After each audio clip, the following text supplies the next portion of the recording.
Love, loneliness, healing, hormones, emotional reality और intimacy question के बारे में बात करेंगे हमारी very renowned intimacy coach Neeta Jhunjhunwala ji से।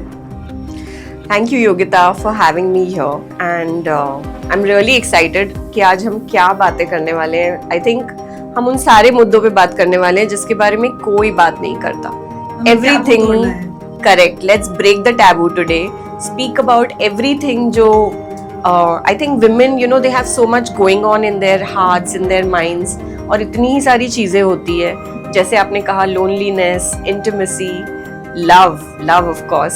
सो बहुत सारी ऐसी चीजें हैं जो औरतों के मन में ख्याल आते हैं, but they have no one to talk about. Basically the hidden reality of women all over. Yes, it's a fact, and women of all ages go through it. So let's talk today about different things that impact women, you know, love, loneliness, intimacy, menopause, PCOD, which has now been renamed into PMOS, and so many other things that women go through, and I think they have no one to talk to about it. Ma'am, to start with, जब हम intimacy की बात करते हैं, ये शब्द सुनते ही एक अलग सा हमारे दिमाग में एक फिजिकल सा एक ऑरा क्रिएट हो जाता है। बट क्या इंटिमेसी सिर्फ फिजिकलिटी से रिलेटेड है? और अगर आप डिफाइन करें in simple language for our audience कि इंटिमेसी होती क्या है, और आप एज एन इंटिमेसी कोच उसके लिए क्या करते हो? राइट, सो इंटिमेसी क्या होती है? तो जैसे ही सबसे पहले जब ये लोग सुनते हैं तो वो सोचते हैं कि it is only related to sex, but intimacy बहुत ही अलग है। Sex is, I would say 10% of it, but intimacy actually जो होती है, that is having a relationship with someone where there is trust, vulnerability, आप कुछ भी कह सकते हो, and you can be yourself. तो इंटिमेसी सिर्फ फिजिकल नहीं होती, स्पिरिचुअल होती है, इमोशनल होती है, एक्सपीरियंशियल होती है, इंटेलेक्चुअल होती है। Sometimes you feel intimate with someone where you are having a interesting conversation. एक बहुत आप किसी से पहली बार मिले और एक बहुत अच्छी बातचीत हो गई, and you just feel connected to that person, एक वाइब आ जाती है। So that is intimacy, the feel good factor, and more than that, where there is trust and there is no agenda. You can just be yourself with that person. तो intimacy सिर्फ partner के साथ नहीं होती, intimacy अपने बच्चों के साथ होती है, अपने कॉलीग्स के साथ हो सकती है, पार्टनर के साथ तो ऑफ कोर्स बहुत अलग लेवल पे होती है, but even with a stranger you might build intimacy because you suddenly feel that comfort, that emotional connect. That is what intimacy is. Ma'am, यहाँ पे जैसे अभी आपने बोला एक स्ट्रेंजर के साथ हो सकती है या अपने पार्टनर के साथ हो सकती है। पार्टनर को तो हम जानते हैं, लेकिन जैसे इंडियन, स्पेशली इंडियन सेटअप में जब हम अरेंज मैरिजेस के लिए जाते हैं, तो जो ब्राइड्स हैं उनके लिए ये जो एक इमोशनल स्ट्रेस या एक इमोशनल ट्रॉमा भी क्रिएट कर सकती है, और हम हर चीज के लिए प्रिपेयर करते हैं, स्पेशली इंडियन ब्राइड्स को, उनके कपड़ों के लिए, jewellery, everything is taken care, but उनकी इमोशनल हेल्थ या उनकी जो इंटिमेसी क्वेश्चन है उसको बैलेंस आउट करने के लिए वो कैसे हम कर सकते हैं, या आप एज एन इंटिमेसी कोच उसमें कैसे हेल्प कर सकती हैं, या कैसे एक ब्राइड प्रिपेयर कर सकती है अपने आप को? राइट, सो ब्राइड्स के साथ हम बहुत सारी शादियों की तैयारी तो करते हैं, but does anyone prepare her for what to expect? Right. She is leaving her own home and वो एक नए घर में जा रही है, वहाँ वो लोगों को जानती नहीं है, जानने को हो सकता है जानती हो, घुली मिली हो, आई गई हो, बट फिर भी when you move into a house, especially completely arranged marriages. Correct. So when you move into a house, the equation completely changes, you know. So जब वो होता है, then a woman actually needs a little bit of तैयारी कि वो कहाँ जा रही है and what to expect. So we don't speak to women about that. Another big question, which I think even for women who've maybe enjoyed some intimacy before marriage, or it's an arranged marriage and वो एक दो बार ही मिले और फिर शादी हो गई, जैसा कि हमारे समाज में आज भी होता है, and अगर वैसा भी हुआ है तो भी a woman has a lot of questions related to sex and intimacy. So if we combine the subject, दोनों ही चीज़ों के ऊपर कई सारे सवाल होते हैं उनके दिमाग में. वो आजकल तो सोशल मीडिया का ज़माना है और इतनी सारी चीज़ें अवेलेबल है लोगों को, लेकिन how to use that knowledge properly, उसको कैसे यूटिलाइज करें, उसको कैसे समझें, क्योंकि गूगल आपको उतना ही जवाब देगा जितना आप पूछेंगे, पर उसके आगे पीछे बहुत कुछ होता है. तो आजकल की ब्राइड्स के पास इंफॉर्मेशन तो बहुत है, लेकिन उसको यूज कैसे करना है उसकी जानकारी बिल्कुल उनको नहीं है. तो एक प्रॉपर उनको गाइडेंस की जरूरत है about sex, about intimacy. Another thing that comes into play is the hormones, कि आपके हार्मोन्स के साथ क्या होने वाला है. बिकॉज द फर्स्ट क्वेश्चन जो ब्राइड्स के मन में आता है वो है कि I don't want to get pregnant immediately. तो चाइल्ड बर्थ को लेके वो क्या कर सकते हैं? Is there a way to control it without taking the pill? Yeah. You know, the pill is the easiest solution, but the way our bodies work, there's a lot that can be managed without doing that. और आप जो एक पिल लेते हो ना, उसका असर actually निकालने में 8 महीने लगते हैं. सो आपके hormones completely go for a toss. तो हार्मोनल पिल लेना एक चीज है, but that is not the ma'am ये सारी चीजें तो फिर फिजिकल एक्सप्रेशन में भी एक हिंड्रेंस क्रिएट करती होंगी. बिल्कुल करती है, क्योंकि वैसे ही हमारे बच्चों को पहले बोला जाता है कि suddenly from the bad touch becomes a good touch. That transformation is very different for anybody. Exactly, for a new bride to understand what this touch is trying to tell her. So bridal पे अगर हम बात करेंगे तो बहुत ही detailed topic है, but in short to tell you, I think brides को इसके बारे में तैयारी थोड़ी बहुत मिलनी चाहिए. So as an intimacy coach मैं जो कर सकती हूँ, so as an intimacy coach how we can help brides is that एक तो हम उनसे बात करें और उनके सारे सवालों का जवाब दें जो भी उनके मन में चल रहा है. Another thing is guide them on hormones. Third is to guide them on nutrition and exercise and health. So a lot of young women today are suffering with PMOS, right? उनको weight के issues बहुत हो रहे हैं. Their skin is not glowing so much. Acne बहुत हो रहा है. ये सारी चीज़ें, hair loss हो रहा है, बाल सफ़ेद हो रहे हैं इतनी early age में. So to tackle all of this, if they learn to live naturally, to live a holistic life, कि क्या खाओ, क्या पियो, कैसे रहो, बाहर जाओगे, सब करोगे, सब करो, बट उसके साथ what are the ways that you can live in a healthy way. तो इन शॉर्ट अगर मैं कहूँ तो मैं आपको मर्सिडीज चलाना सिखा दूंगी, फिर आप मारुति पे नहीं जाओगे. तो अगर मर्सिडीज चलाना सीख लिया तो फिर आप मारुति 800 पे नहीं जाओगे. तो मैं आपको मर्सिडीज चलाना सिखा सकती हूँ, जिससे आपकी जिंदगी बहुत अच्छे से बीतेगी, कट जाएगी. एंड बिकॉज जो आप अपने यंग यूथ में करते हो, वो सारी चीजें आपको धीरे धीरे करके आगे इम्पैक्ट करती है.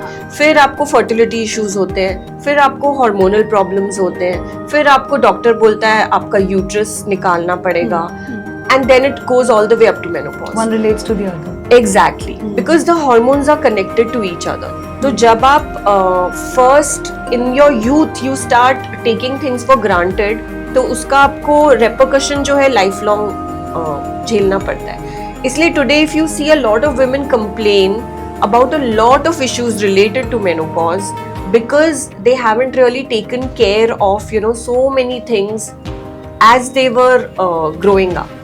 So intimacy is actually a very vast subject, and then intimacy also gets affected because आपके hormones जब जंप करते हैं तो आपको एंजाइटी है, आपको वेट इश्यूज हैं, आपको स्लीप के प्रॉब्लम्स हैं, ये सारी चीज़ें होती है. और जब ये होता है तो फिर intimacy becomes the last thing on your mind. अच्छा मैम, जैसे अभी हम कितने सारे women they come and tell us, या हमारी फ्रेंड्स ही हैं, या हम लोग खुद भी बात करते हैं कि मेरे हस्बैंड बुरे नहीं है, he is not a bad person, but then there is no emotional safety और emotional connect that I find with him. तो मैम क्या ये पॉसिबल है to have physical closeness without intimacy quotient added to it? Is it possible to sustain it? I think हमारे समाज में the society pushes this agenda, right? आप शादी करते हो किसी से, maybe it's an arrange marriage and you haven't even got time to know each other. अब आपने एक दूसरे को जाना ही नहीं है, समझा ही नहीं है, बट फर्स्ट नाइट को ये एक्सपेक्टेशन होती है हस्बैंड की कि हाँ you know we will get intimate, and आपने कुछ उस पे काम ही नहीं किया, you haven't built the emotion. So in an arranged marriage that goes wrong you know in a lot of ways. And जब एक शादी होती है, so it is a journey that two people take, you know. Yeah. So in today's world it's great that Gen Z has this opportunity to connect with you know the boy, they can speak to each other, they can go out on dates. Parents also today more you know forthcoming कि हाँ आप जाओ बात करो, जानो एक दूसरे को. बट जानने के बाद भी जब आप साथ में रहते हो तो बहुत सारी चीजें बदल जाती है. तो इमोशनल कनेक्शन बिल्ड करने को टाइम लगता है. It doesn't just happen in one day. So it is a process जो होता रहता है. धीरे धीरे आप कनेक्ट करते हो अपने पार्टनर के साथ. सो इंटीमेसी भी कैसी होती है कि आपने फर्स्ट नाइट कुछ किया, maybe first night, first of all I want to shatter a few myths here first night को लेके जो होते हैं कि first night is going to be like one dream and you know फूल सजे होंगे और you know everything will be perfect. It might be that you're both so tired कि अब you both fall asleep. Ma'am, it turns out into a shock usually. Yeah, and why not? I mean, it is just the first night. एक तो आप शादी के इतने सारे वो functions attend करके नाच के खा के पी के जाग के थक चुके हो, तो बेस्ट थिंग इज उस दिन तो सो ही जाओ. That is what I would suggest, you know. फिर अगले दिन से अपनी लाइफ थोड़ी स्टार्ट करो यार. बिकॉज आपको कॉन्वर्सेशंस करने हैं. अच्छा कुछ लोग ना जो मैं सजेस्ट करूंगी ऑल्सो इज कि आप ना सिर्फ दोनों लोग बैठो, change into your pyjamas and आराम से बैठ के ना just speak to each other, talk to each other. Start with the friendship. That night is your first conversation. Maybe your first urgent, not urgent, but maybe your first important conversation. True. कि बैठो, बातें करो, खूब सारी हंसो, अरे ये हुआ था, काकी ने ये बोला, चाची ने ये बोला, शादी के थोड़े गॉसिप कर लो, and just get to know each other. You know, I think that's the best way to start your first night. कि just एक दूसरे से बातें करो and try to get to know each other. उसी में थोड़ा सा होल्डिंग कर लो, थोड़ा सा कडलिंग कर लो, एक दूसरे को पकड़ के सो जाओ. Isn't that romantic? It is very romantic. मुझे goosebumps आ रहे हैं. तो बस वही करो, you know. So हमारी सोसाइटी ये बोलती है कि first night is going to be perfect, ऐसे होगा वैसे होगा, but it can be anything and nothing is wrong. आपका जैसे हो, don't worry about it. अरे मैं परफॉर्म नहीं कर पाया, अरे ये हो गया, अरे you know, don't think about all these things. Just enjoy it. Because अभी तो पूरी जिंदगी पड़ी है साथ में बिताने के लिए. तो धीरे धीरे get to know each other, build your intimacy, and intimacy is also a process. You know, आप एक दिन सेक्स करते हो, फिर दोबारा करते हो, फिर दोबारा करते हो. So that's how you get to know each other. किसको क्या पसंद है. And for the brides, I think one thing is very important is that they should know their body. Yeah. Because if they don't know their body, then उनको पता ही नहीं कि हमें क्या अच्छा लगता है. How will they guide a husband कि मुझे ये अच्छा लगता है, you know, where I like to be touched. Ma'am ये इसकी कोचिंग हो सकती है. इसकी बिल्कुल कोचिंग हो सकती है. तो very important actually. It's a very important subject because we are so disconnected from our bodies that we don't understand where you know we want to be touched. And then the whole conversation becomes about what the husband is doing. फिर husband करता रहता है and as a woman because आपने कभी explore ही नहीं किया है, आपको हमेशा सप्रेस करने के लिए बोला गया है, तो आपने उस सब्जेक्ट के ऊपर ना सोचा है, ना समझा है, ना ही फील किया है, तो कहीं निकल जाती है उसमें. हाँ, कहीं आपको वो एक रियलाइजेशन होता रहता है because your body gives you the science. Right. वो कहीं आपको बोलती है अरे नहीं ये टच अच्छा लग रहा है, पर क्योंकि आप चुप रहते हो और आप बोलते नहीं हो तो वो सप्रेस हो जाता है. But that is where you know women need to come out and talk more. And आपको पब्लिक में आके नहीं बात करनी है, आपको अपने पार्टनर से बात करनी है. Right. So what is the taboo in that? You know, speak to your partner openly कि हमें ये अच्छा लगा, आपने ऐसे किया तो that was nice. You know, maybe you did this और वो इतना अच्छा नहीं लगा. You know, तो नेक्स्ट टाइम वो अवॉइड करते हैं, हम कुछ नया कर लेते हैं. Because there's so much to explore in your body. There's so many aspects. There's so many touch points. There's so much. पर And उसी का all गिल्ट that हो can जाता be- है ना. Guilt क्यों होना चाहिए? If अपनी they come body- out and express, so they are made to feel guilty at times. But they are expressing it only with their partner, right? Only with their So partner. I don't think कि they need to feel guilty about it. So both the partners actually should go in for coaching. Exactly. Both should go for coaching. See, because even men, today I come across a lot of youth and they ask me a lot of questions. They're ready to accept. They are ready to accept, even women are ready to Ready to accept, accept. you know, but they both are equally, you know, Involved. how do I say it? They both are equally naive.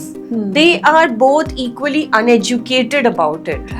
Sex education आज के जमाने में porn से influence हो गया है. I know. तो लोग पॉर्न को देख के सोचते कि ऐसा होगा, हमारा फर्स्ट नाइट ऐसा होगा. Which धड़ाधड़ scares वाला. women a lot of And women. that is really scary. तो a lot of women they develop this fear, you know.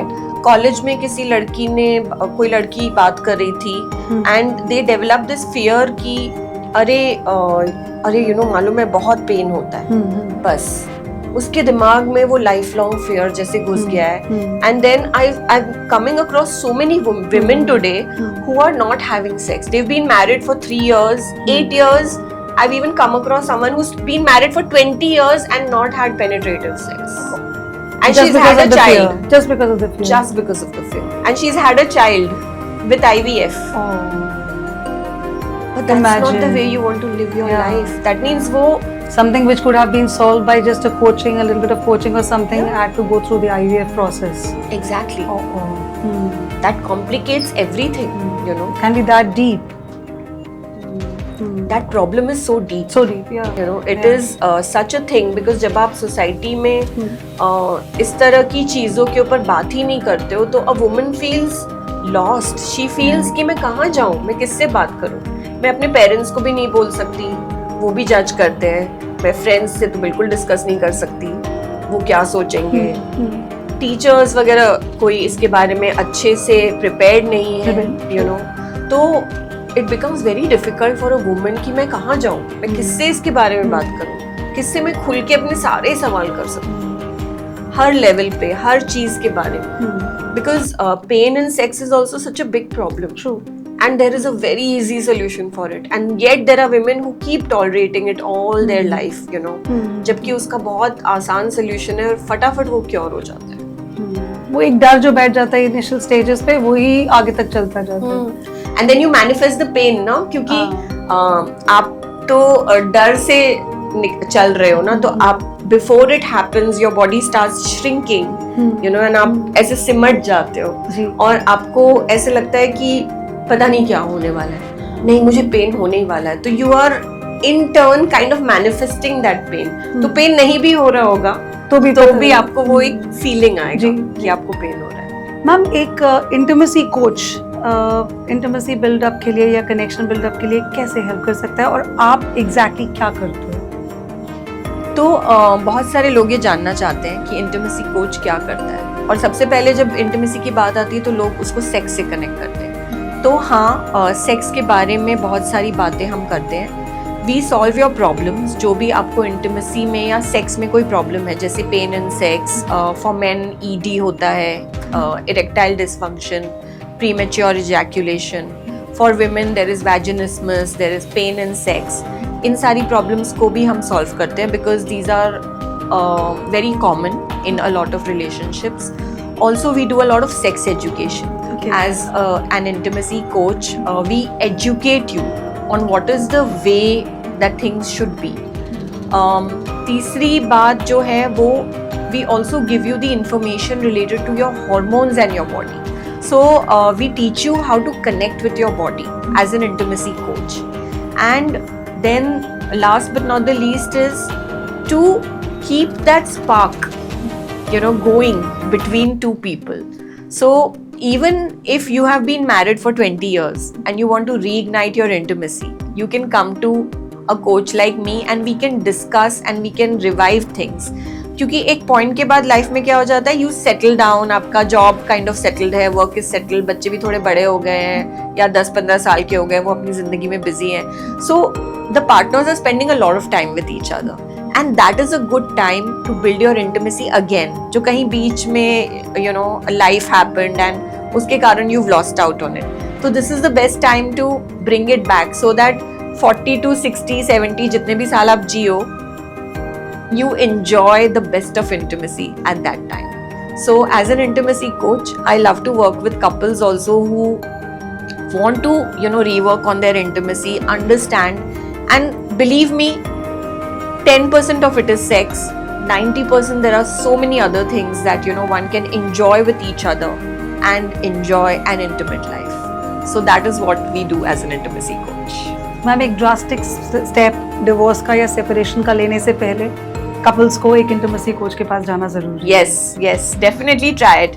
अगर आप अपनी जिंदगी में इंटिमेसी को वापस ले आते हो ना, तो बहुत सारी प्रॉब्लम्स चली जाती हैं। मैम, आप जैसे आपके पास बहुत सारे केसेस आते होंगे, तो क्या आजकल इमोशनल बर्नआउट इन वुमेन के केसेस बढ़ रहे हैं, या इमोशनल स्ट्रगल जो वो फेस करती हैं despite being married, despite being financially independent, you know they go through a guilt trip, और घर में जब इमोशनल स्ट्रगल होती है या थोड़ा डिस्कनेक्ट होता है, so when they go out to their work place या कहीं से भी उनको अगर हल्का सा भी एक इमोशनल कनेक्ट मिलता है या कहीं से एक सॉफ्टनेस मिलती है या अंडरस्टैंडिंग मिलती है, तो अट्रैक्शन के चांसेस बहुत बढ़ जाते हैं।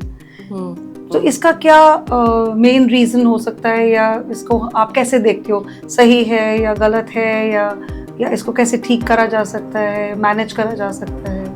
राइट, आपके सवाल में ही आपका जवाब है जी, क्योंकि आपने कहा कि इमोशनल कनेक्ट वो ढूंढ रहे हैं बाहर, और घर पे इमोशनल डिस्कनेक्ट फील होता है। तो जब आप पार्टनर के साथ कनेक्टेड नहीं हो, आप उनसे खुल के बोल नहीं सकते, वो आपको हर चीज़ में दबाने की कोशिश करते हैं, या हर छोटी बड़ी बात पे झगड़ा हो जाता है, तो एक इमोशनल डिस्कनेक्शन हो जाता है। बट द मेन रीज़न जहाँ इमोशनल डिस्कनेक्ट होता है ना, वो ये सब बातें नहीं है, वो है जब झगड़े होते हैं दो लोगों के बीच, और होंगे ही क्योंकि आप अलग अलग अपब्रिंगिंग से आते हो, सोच अलग है, वैल्यूज अलग है, बिलीफ्स अलग है, लेकिन जब झगड़े होते हैं तो कपल्स उसको सुलझाते नहीं है, कपल्स उसको उबलने देते हैं। जैसे एक कोई चीज डिस्कस हुई, आज कोई झगड़ा हो गया, एक आर्ग्यूमेंट हो गया, पर आपने उसको सॉल्व नहीं किया, आपने उसको डिस्कस करके उसका सोल्यूशन नहीं निकाला, तो जब गर्मा गर्मी हुई तब अलग अलग हो जाओ, उस समय थोड़ी देर के लिए उस टॉपिक को छोड़ दो, और फिर जब मौका मिले, जब आप दोनों शांत हो, तो come together as a team, because it's always us, it's not you versus me, you know. So when you speak like that and when you try to solve the problem, तो आपको solution मिल गया, अच्छा तुमने ऐसे किया, तुमको ऐसे नहीं करना चाहिए था, या make it about you, not about the other person. Because the minute हम blame पे चले जाते हैं ना, तो फिर सबके defenses ऊपर आ जाते हैं। Then the person starts defending, नहीं मैंने ऐसे नहीं कहा था, नहीं मेरा ये मतलब नहीं था, but if you solve the problem, तो फिर वो इमोशनल कनेक्शन नहीं टूटेगा, then you are back to normal. अब समझो आपने वो नहीं किया, आपने बात नहीं की आपस में, अगली बार झगड़ा हुआ, फिर सेम टॉपिक रिपीट हुआ, फिर झगड़ा हुआ, फिर सेम टॉपिक रिपीट हुआ, तो वो धीरे धीरे धीरे जो है ना, वो एक इतनी सी बात से इतना बड़ा पहाड़ बन गया, क्योंकि आपने बात करके उसको सुलझाया ही नहीं है, और जब बात करके सुलझाया नहीं है तो वो एक अनरिजॉल्व्ड इमोशन है जो आपकी बॉडी में बैठ रहा है, तो द पर्सन फील्स डिस्कनेक्टेड। तो when the person is feeling disconnected कि मेरी कोई बात ही नहीं सुनता, मैं कुछ बोलना भी चाहती हूँ तो ये समझ ही नहीं रहे कि मैं क्या बोल रही हूँ, तो एक वो जो डिजायर है, वो जो नीड है to be myself, to say something that I want to say, कि मेरे भी फीलिंग्स हैं, मुझे भी जो मन में आ रहा है या मैं ऐसे देखती हूँ, उसको सप्रेस किया जा रहा है। तो जब वो सप्रेशन होता है और कहीं आप बाहर जाते हो, चाहे ऑफिस चाहे कहीं और आप किसी और से मिलते हो एंड वो आपकी बात सुन रहा है, आपको समझने की कोशिश कर रहा है, तो एक कनेक्शन बन जाता है. You feel valued. Because you want to, have someone who will listen to you. तो 3 चीजें आजकल की जो जनरेशन है, या सिर्फ आजकल की जनरेशन की, इवन हमारी जनरेशन, सब जनरेशन्स में ये एक कॉमन प्रॉब्लम है कि सबसे पहले झगड़ा होता है, उसको सुलझाते नहीं. Second, work as a team. It's not you versus me, it is आप साथ में हो. और तीसरा, जो आपको चाहिए उसके बारे में ज्यादा बातें करो and be a good listener, because that is something which a partner wants from you. आपके पास हमेशा जजमेंट होता है देने के लिए, before they even finish what they are saying, आपके पास इमीडिएटली सजेशन होता है देने के लिए. But sometimes what you need to do is कि there is no suggestion, there is like, अच्छा आज मैं सिर्फ सुनने के लिए तुम्हारे साथ बैठा हूँ, आज हम सिर्फ बातें करते हैं, तुम बताओ तुम्हारे मन में क्या है, सारी चीजें खोल दो, और आज मैं सिर्फ सुनने वाला हूँ. I am not going to जज you, I am not going to give you my suggestion, I am not going to tell you ये करो या वो करो, ये सही है या वो गलत है. मैं सिर्फ बैठ के सुनूंगा. और बाहर वाला क्या करता है, वही तो कर रहा है. That person is just listening to you. And when you get that listening, then you feel valued, you feel respected, you feel कि हाँ कोई तो मेरी बात सुन रहा है. और फिर वो एक फ्रेंडशिप डेवलप होती है या अट्रैक्शन हो जाता है. So it's not about right and wrong, it is actually to each person their own thing. It could just be an intimate conversation with a stranger and उसमें कोई बुराई भी नहीं है, क्योंकि आपके हस्बैंड या आपके पार्टनर नहीं सुन रहे हैं आपकी बात, तो ठीक है, किसी और ने सुन ली, आपने उनके साथ बात कर ली, वो went out. you vented out, and more than that, you felt connected with someone, because as humans that is what we all look for, right? We want to feel connected with someone, कि कोई हमारी बात सुने, समझे, हमें हर चीज में ज्ञान ना दे, because for women at least whenever we are going through those hormonal ups and downs ना, सबसे बड़ी चीज ये होती है कि आज just छोड़ दो मुझे, just let me be. मुझे आज किसी से कुछ सुनना नहीं है, किसी से बात भी नहीं करनी है. I just want to be myself and just be. वो थोड़ा सा आसमान जो मुझे चाहिए, वो मेरी स्पेस मुझे आज दे दो. एग्जैक्टली. मैम, आप जैसे अभी आजकल हम देखते हैं कि जो कमिटमेंट है, कमिटमेंट से ज्यादा वल्नरेबिलिटी के अगेंस्ट या डरते जा रहे हैं लोग वल्नरेबल होने से. सो जो ये जेंजी में आजकल सिचुएशनशिप को लेके एक बहुत एक्सेप्टेंस आ रही है, या they are promoting it, we can say they are very pro it. इसका क्या रीजन हो सकता है कि they are escaping from commitment, या इसका भी डीप रूटेड कॉज ये है कि वो भी एक इंटिमेसी चैलेंज फेस कर रहे हैं and they are very scared to get intimate with someone, because that again leads to you are being vulnerable. True. So with Gen Z, there are multiple problems actually. I think it's a very vast subject जिस पे बहुत कुछ discuss किया जा सकता है. But to sum it up in a few points, सबसे पहला ये है कि they are losing faith in relationships. So commitment की बात जहाँ तक आती है, वो उनके मन में ये रहता है कि हम पहले देख तो ले, समझ तो ले, बिकॉज वो फियर इतना ज्यादा हो चुका है. Maybe I'll go wrong, maybe this person is not right for me, maybe we are not compatible, वो मुझे काम करने देगा या नहीं शादी के बाद, वो मुझे समझेगा या नहीं. सो इतने सारे सवाल एक तो एक ब्राइड के दिमाग में होते हैं, एंड देन कमिटमेंट से इसीलिए लोग दूर भाग रहे हैं, बिकॉज वो सोचते हैं कि हम पहले देख लें, समझ लें, एनालाइज कर लें, और वो हो नहीं पाता है, बिकॉज उनका कनेक्शन इतना स्पॉन्टेनियस है, इतना शॉर्ट टर्म है. वो किसी से मिलते हैं, एक कनेक्शन फील करते हैं, एक केमिस्ट्री जो होती है उसको they mistake it for connection, but वो केमिस्ट्री है. वो आप किसी से मिले, आपने कुछ बातें की, अच्छा लगा, but that is not a connection. Connection build करने को टाइम लगता है. जब आप बात कर रहे हो उनसे, बार बार बात कर रहे हो और फिर धीरे धीरे खुलते जा रहे हो. एंड जहां तक वल्नरेबिलिटी की बात आती है, you can not be vulnerable with everyone. And so Gen Z का पूरा गार्ड अप हो जाता है कि अरे you know I can not be myself, because उनको लगता है कि हाँ नहीं, this person will take advantage of me वगैरह. बट अगर आप ऑथेंटिसिटी से बात ही नहीं करोगे, अगर आप सब चीज एक परसेप्शन में डालोगे, तो the person will also not understand you. You know, so two important things which come up here is that एक तो when you're meeting someone new, be yourself, be honest about it, okay? Because if you try to convey something else, तो आपका जो असली चेहरा है वो कहीं ना कहीं सामने आएगा, and then at that point the other person will feel cheated. So if you are honest and you are being yourself, then even the other person is encouraged to do that. Okay, so that is one thing which is very important. Second is ask the difficult questions. Because when you're meeting someone new, उनको धीरे धीरे जानने में, समझने में time लगेगा आपको.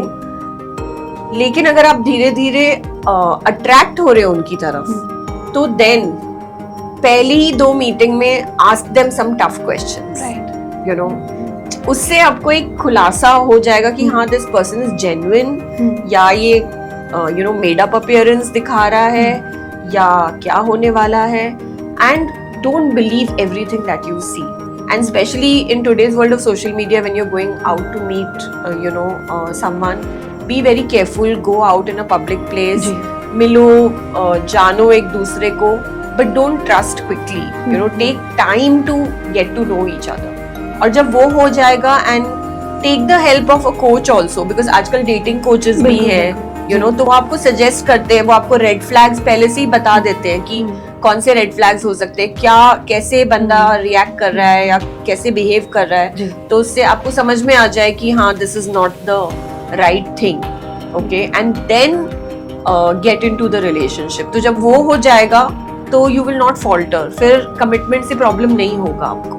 But commitment से प्रॉब्लम इसलिए होता है क्योंकि जजमेंट इतना ज्यादा है, एक्सपेक्टेशंस इतनी ज्यादा है. एक्सपेक्टेशंस हमारी दुनिया भर की होती है सबसे, कि हाँ ये ऐसे निकलेगा. Everyone wants a tall dark handsome guy, you know, and सबको तो नहीं मिलता. जो बात सुने एक पर्टिकुलर तरह से बिहेव करे, वो सबको नहीं मिलता है. So you will always get someone who's imperfect, because remember that you are also not perfect. True. So don't forget that.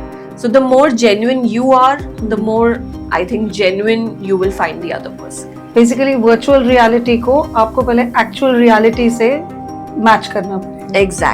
Exactly. Because जो आप virtual देख रहे हो, कभी कभी ये भी होता है कि आप जिससे चैट कर रहे हो उसने फोटो ही किसी और का लगा रखा है, और जब वो सामने आता है तो there is a break of trust. तो जिसने वहीं आपका ट्रस्ट तोड़ दिया, उससे आगे आप क्या बात करोगे. सो that is how it goes. Ma'am आजकल हम देख रहे हैं कि 40 या 50 इयर्स के जो जनरेशन है, हमारी जनरेशन है, उसमें वुमेन के साथ तो हम देखते ही थे, बट मेन भी बहुत डिस्टेंट हो जा रहे हैं, you know, from and you know where women are touch starved, men are emotionally starved, we can say, at home. So ये स्पेशली इन अ मैरिज, आजकल तो रिलेशनशिप्स भी हैं, तो उसमें भी, और उसमें भी after a certain period of time वो एक स्टार्वेशन आ रही है. तो उसका क्या रीजन है, और उसको हम कैसे हील कर सकते हैं, या उसका क्या प्रोसेस होगा?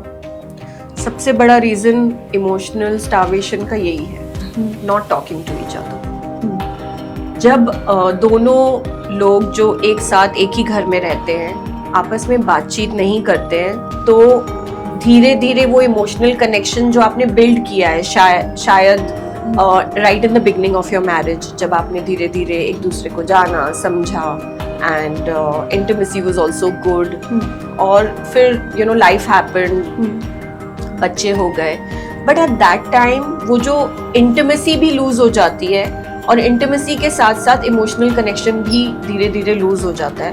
उसके कारण सबसे बड़ा गैप जो है आजकल के रिलेशनशिप्स में है. So if you are having a child, it doesn't mean that you have to disconnect from your partner. In fact जब बच्चा पैदा होता है, और पैदा होने से पहले से लेके द फर्स्ट 3-4 years आप जितना इंटिमेसी को नॉर्मल रखोगे घर में, तो वो बच्चा भी एक प्यार के माहौल में बड़ा होगा and you will get a very happy kid, क्योंकि वो ये देख के बड़ा होगा कि you know my parents are so lovey dovey, they are always you know hugging each other and holding each other, holding hands. तो जब वो ये देखेगा तो उसकी बहुत सारी जो इनसिक्योरिटीज हैं या जो आगे चल के शायद उसकी जिंदगी में आएंगी, वो सारी सेटल हो जाएगी, क्योंकि उसकी starting you know the foundation will become very strong. The foundation will become about love, trust, connection, safety.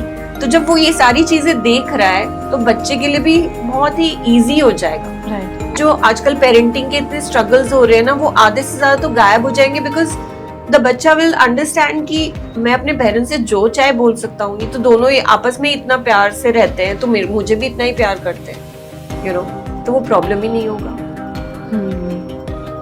Ma'am, अब जैसे आजकल इतनी सारी डिस्टॉर्टेड फैमिलीज हैं, डिसफंक्शनल फैमिलीज हैं, जहाँ पे चल रहा है, लाइफ चल रही है और ढो रहे हैं एक दूसरे को, तो उसमें जैसे specially women I try to highlight कि when they go through a certain phase of illness या रिजेक्शन या कोई हार्ट ब्रेक अगर उनको झेलना पड़ता है, तो उसमें उनका जो हीलिंग प्रोसेस है उसमें सबसे डिफिकल्ट फेज क्या होता है?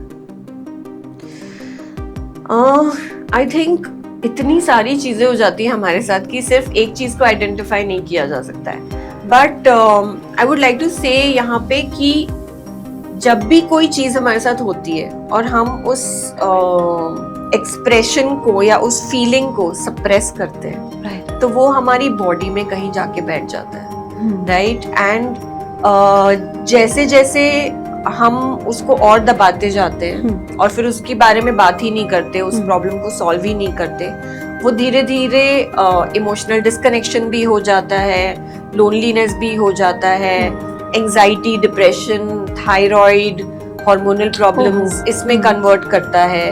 सो जो कनेक्शन जो लोग ढूंढ रहे हैं, यू नो, एंड वो मिसिंग हो जाता है। तो अब ट्रॉमा एक बहुत बड़ा वर्ड हो गया है आजकल, you know, everyone says I am traumatized, but trauma actually पहले जब हम सोचते थे तो it used to be something which used to be a major incident which has happened in someone's life, पर अब तो बच्चे को ना बोल दिया तो वो उसके लिए ट्रॉमा हो गया, यू नो। तो I think the word has been misused too much, they become super sensitive. या एंड बेसिकली जो होता है वो ये है कि the person is trying to you know find some connection and वो हो नहीं पा रहा है उनके साथ, you know।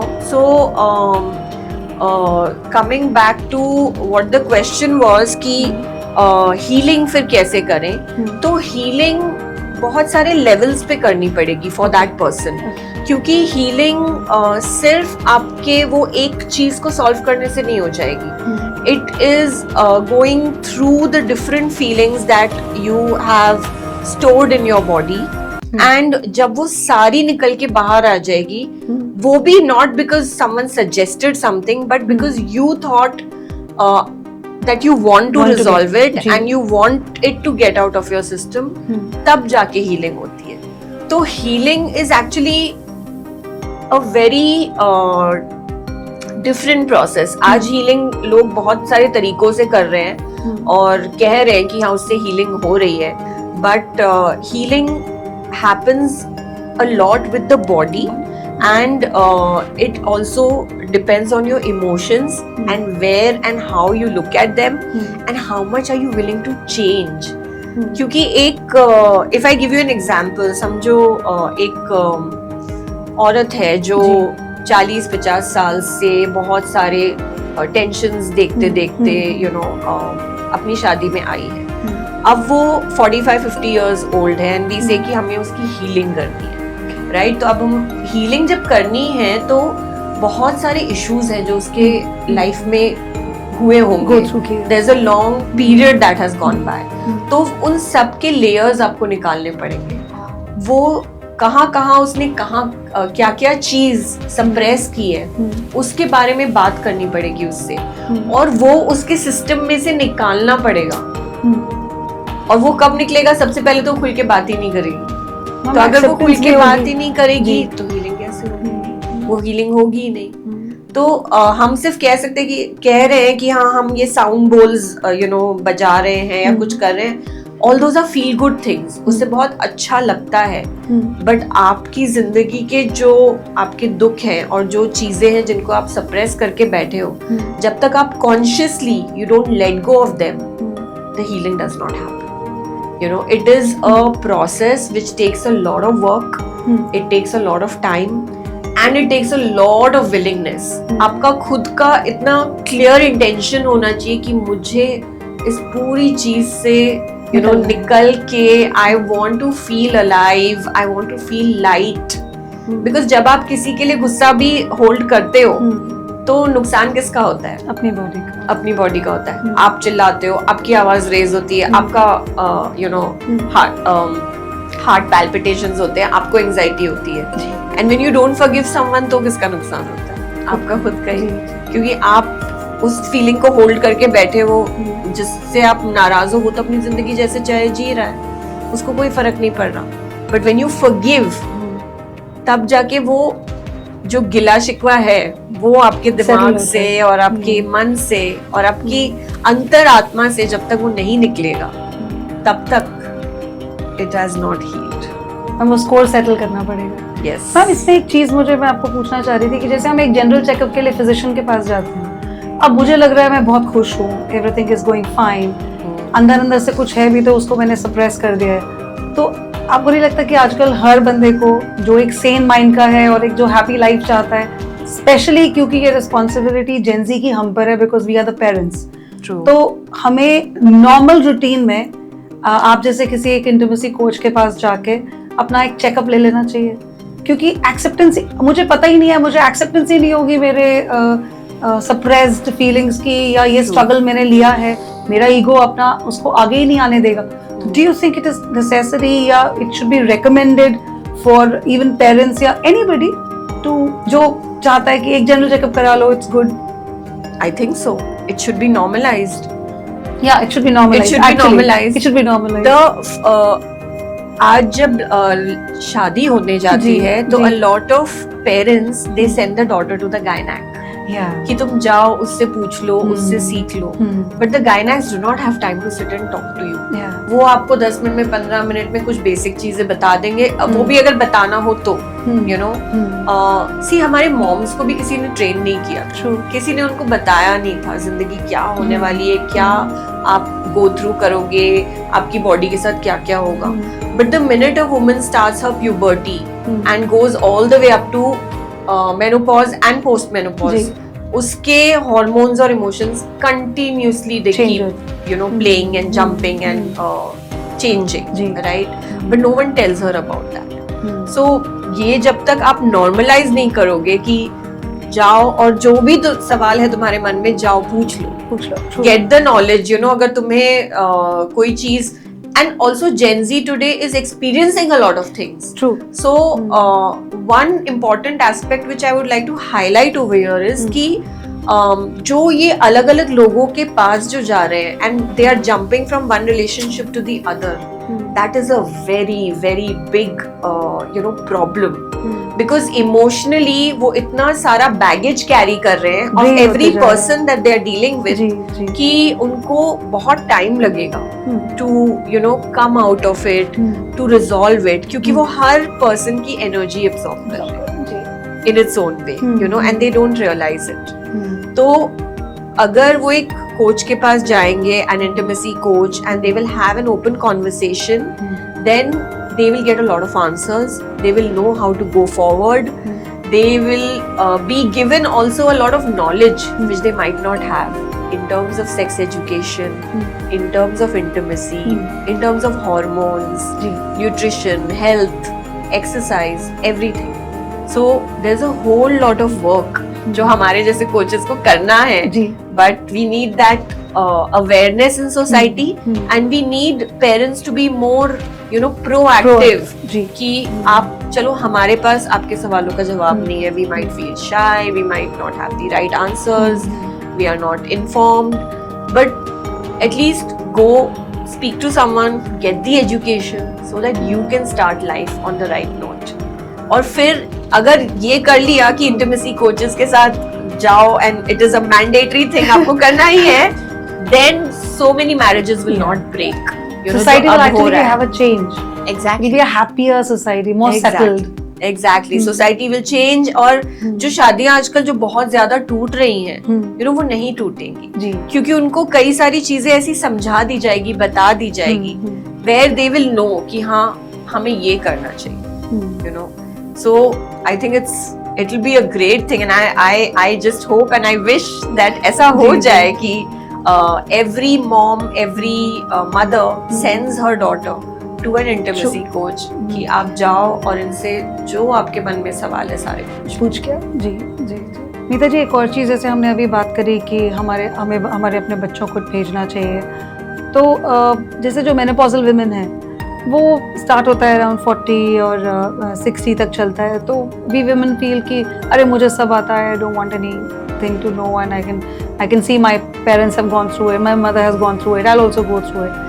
तो यहाँ पे बहुत इम्पोर्टेंट नहीं है कि every woman who enters the phase of let's say 41, 42 and starts administrating little changes in a body, चाहे वो हल्का वेट का बढ़ना हो, थोड़ा स्किन का सैगरिंग हो, कुछ भी, तो या इमोशनल बर्स्ट आउट्स हो, जाके एक इंटिमेसी कोच को जो एक जैसे आप हैं, एक knowledgeable you know really established और जिनका बेस अच्छा है, उनको जाके अगर मिलती हैं तो आप वो बहुत सारी प्रॉब्लम्स हमारी सॉल्व कर देगा और एक जो विक्टिमाइज्ड मेनोपॉजल विमेन है वो हेल्दी हो जाएगी. सो मेनोपॉज इज अ फेज जो आपने कहा 40 to 60 होता है. सबसे पहले तो अब वो चेंज होने लगा है. I have met a woman who has menopause at 32.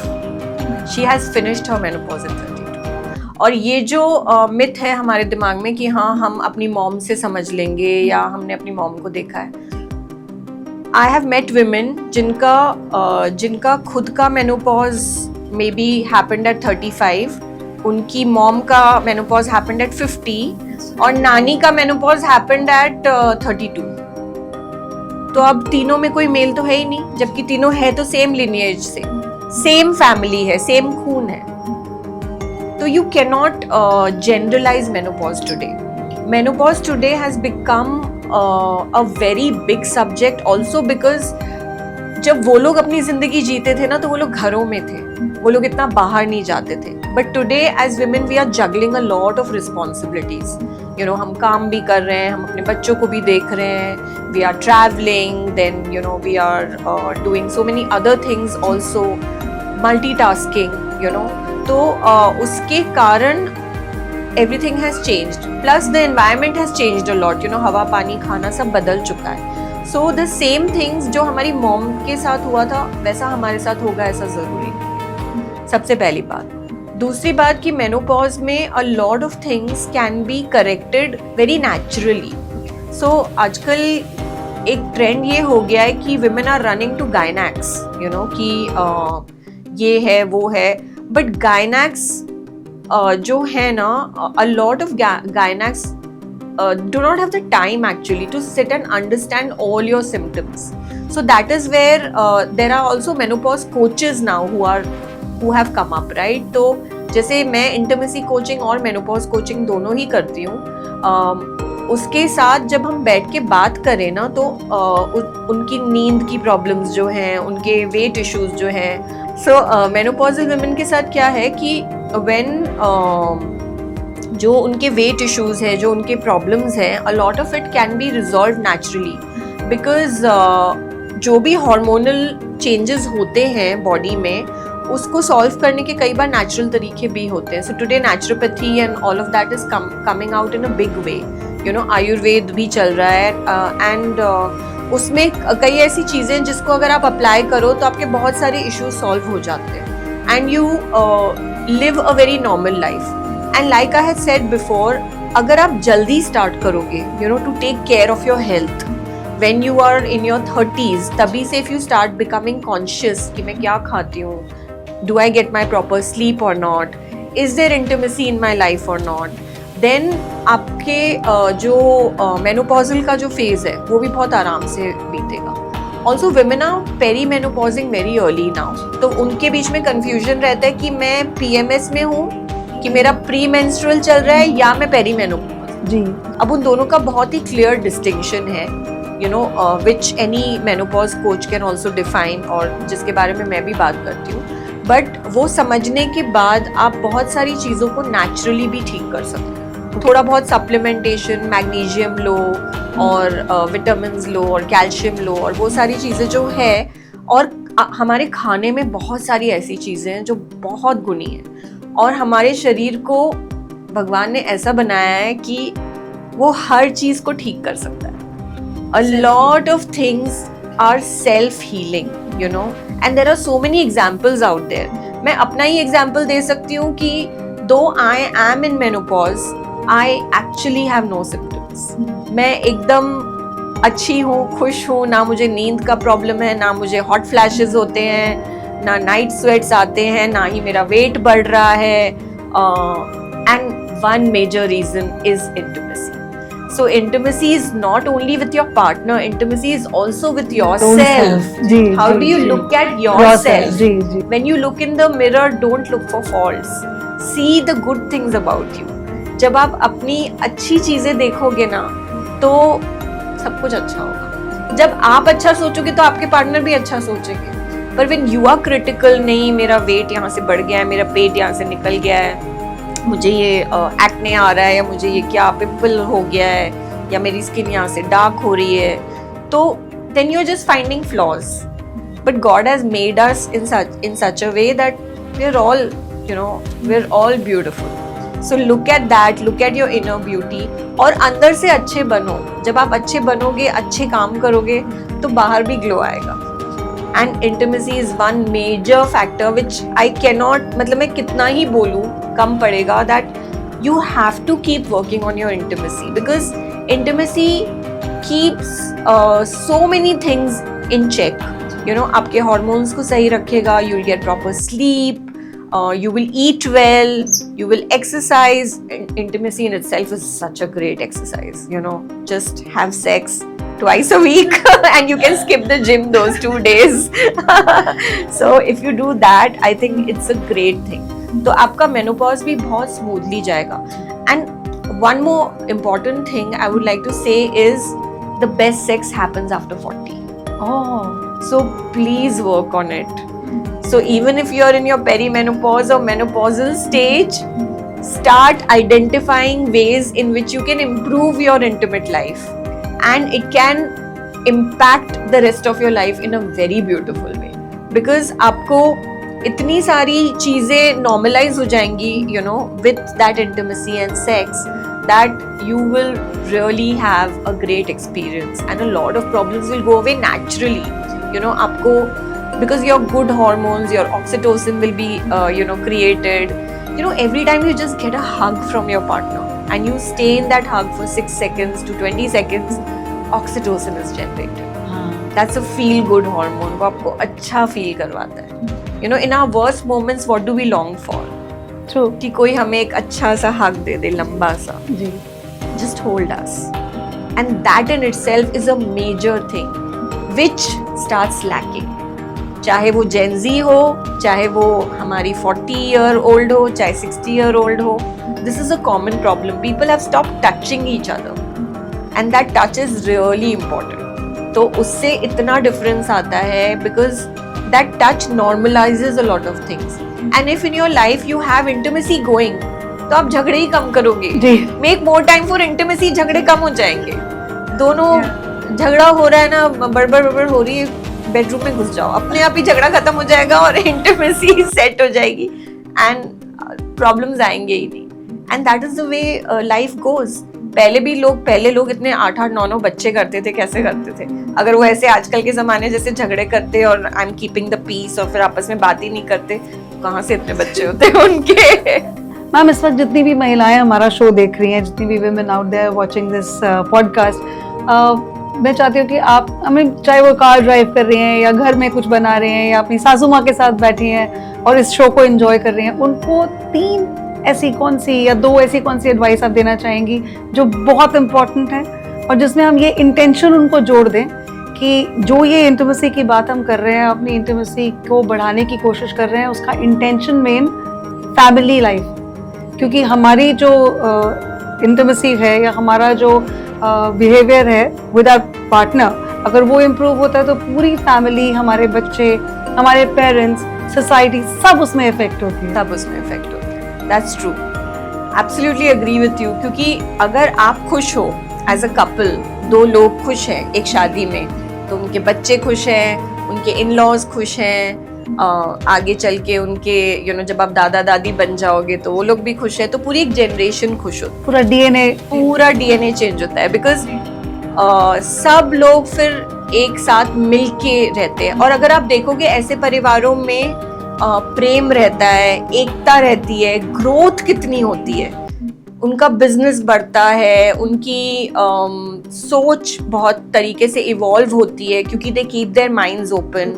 And जैसे जैसे जिंदगी बढ़ रही है, टेक्नोलॉजी चेंज हो रही है, they keep progressing very well.